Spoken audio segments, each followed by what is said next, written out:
Her legs kicking out weakly, her eyes on Thomas. She pointed at him, called out, "Don't believe a word they tell ya. Gonna save us from the flare, ya are." When the man was several yards from the bus, he tossed the woman to the ground. "Stay put, or I'll shoot you dead," he yelled at her.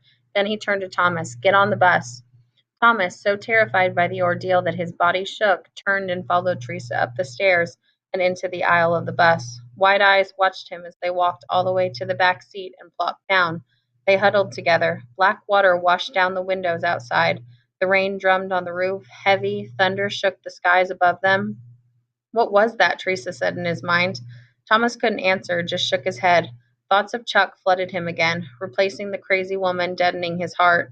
He just didn't care, didn't feel any relief at escaping the maze. Chuck. One of the rescuers, a woman, sat across from Teresa and Thomas. The leader who'd spoken to them earlier climbed onto the bus and took a seat at the wheel, cranked up the engine. The bus started rolling forward. Just as it did, Thomas saw a flash of movement outside the window. The sore-riddled woman had gotten to her feet, was sprinting toward the front of the bus, waving her arms wildly, screaming something, drowned out by the sounds of the storm. Her eyes were lit with lunacy or terror, Thomas couldn't tell which.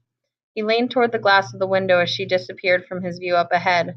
"Wait," Thomas shrieked, but no one heard him. Or if they did, they didn't care. The driver gunned the engine. The bus lurched as it slammed into the woman's body. A thump almost jolted Thomas out of his seat as the front wheels ran over her, quickly followed by a second thump, the back wheels.